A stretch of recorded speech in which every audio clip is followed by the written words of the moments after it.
토론을 하게 돼서 영광입니다.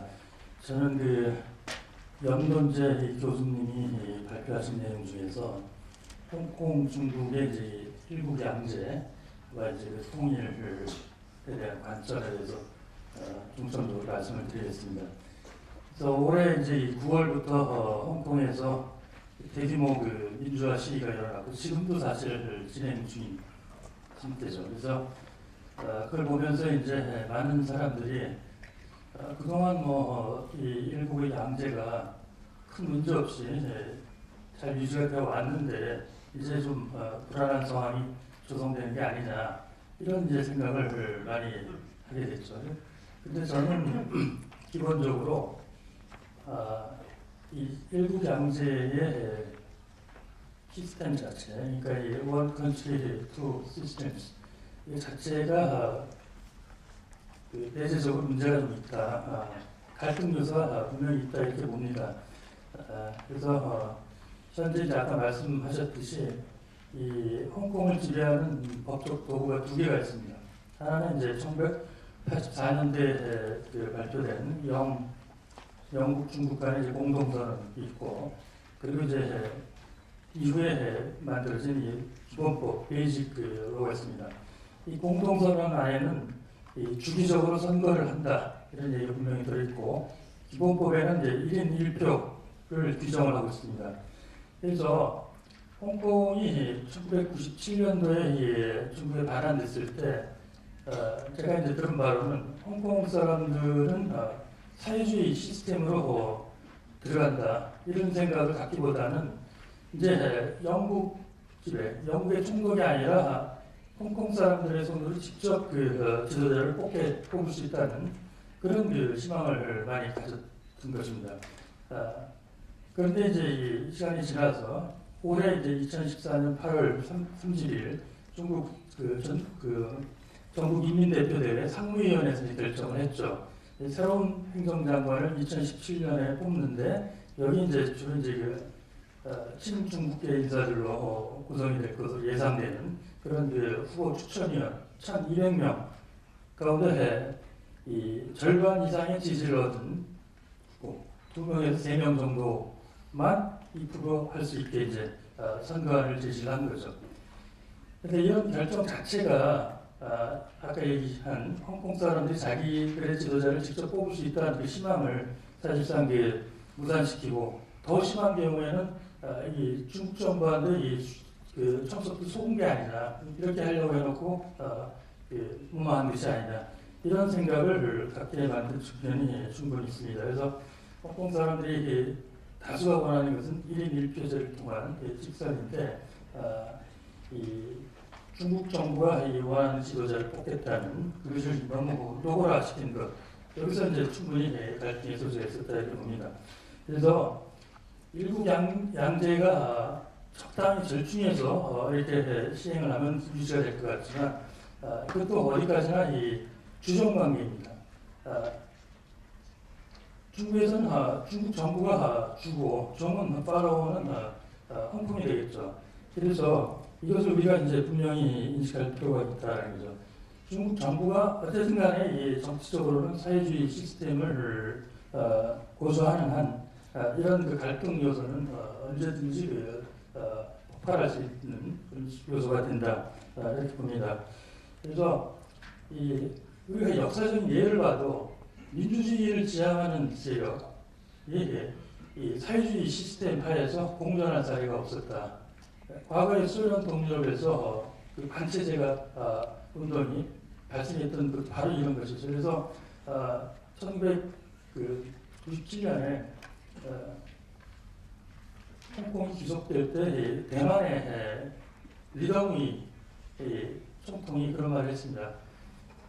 역사적으로 이 사회주의 시스템과 이 자본주의 시스템이 한 나라 안에서 공존한 적은 없었다. 그러니까 등소병이 일국 양제를 사실상 대만과의 통일 모델로 설정을 했고, 그것을 홍콩을 통해서 실행하려는 것을 이제 사실상 차단하는 그런 이제 발언을 했는데, 현재 이런 벌어지고 있는 갈등을 보면은 과히 틀리지 않은 측면이 있다 이렇게 이제 봅니다. 그래서 이거는 경제가 융성하고 교류를 많이 하니까 풍성하게 보이는 것 같지만 이 본질적인 문제가 해결되지 않는 한 계속 남아 있을 것이다. 그래서 우리가 과거에 같은 영국에서 식민 지배를 받았던 인도의 사례를 봐도 명확해진다. 인도는 독립 직후부터 민주주의 국가로 아시아에 손꼽히는 그런 나라가 됐었죠. 그래서 홍콩 사람들이 인도 사람보다 훨씬 민주주의 의식에서 못할 것이 없다라는 것이죠. 그래서 이런 과정은 이번에 시위에서도 분명히 드러났다 이렇게 봅니다. 그래서 시위를 주도적으로 이끈 사람들이 학생 세력이죠. 아주 앳된 17살짜리 대표가 이끌고 있고, 이걸 보면은 우리나라의 1960년 4.19 혁명이 생각이 납니다. 4.19를 처음에 이 부정선거에 대해서 항거했던 그런 주도 세력이 고등학생들이었습니다. 서울도 그 지방에서 김주열도 고등학생이었죠. 그래서 지금 뭘 말하는 거냐?